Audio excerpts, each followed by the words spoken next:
तुझे रोते हुए जब भी देखता था तो मेरी आंखों में आंसू आ जाते थे। तुझे रोते हुए जब भी देखता था मेरी आंखों में आंसू आ जाते थे। अपनी जान कहता था तुझको और सबको बताते थे, सबको बताते थे। सुन वैद्य बता दे कौन दवैया जैसे जैतई गम, सनम के दिहल छै जखम।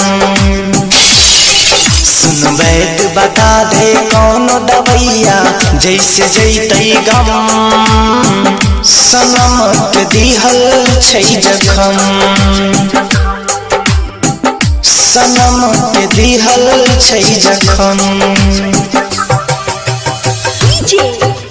खोकर हमें फिर पा न सकोगे, खोकर हमें फिर पा न सकोगे। जहाँ हम होंगे वहाँ आ न सकोगे। हमें हर पल महसूस तो करोगे, हमें हर पल महसूस तो करोगे, लेकिन पर होगे वहाँ जहाँ से तुम बुला न सकोगे।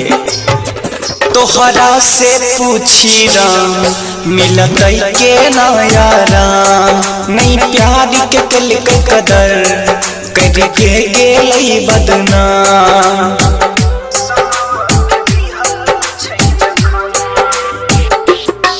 तोहरा से पूछी राम मिलत के ना यारा, नहीं प्यार के कल के कदर करके गेलई बदनाम। गमछा से पोछी लोड़ावा भोरावा तक कानै छी हम, सनम के दिहल छै जखम।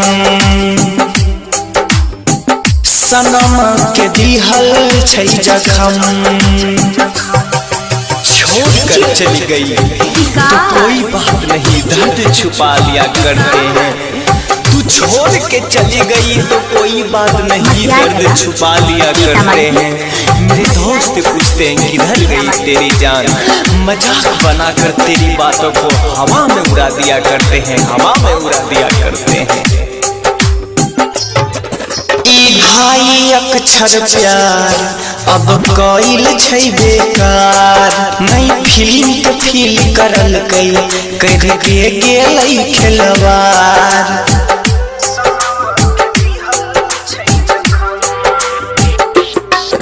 ई भाई अक्षर प्यार अब कइल छै बेकार, नहीं फिल्म के फील करल कई करके गेलई खिलवाड़।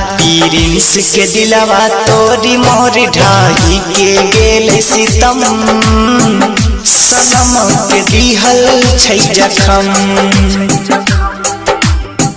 सनम के दिहल छै जखम।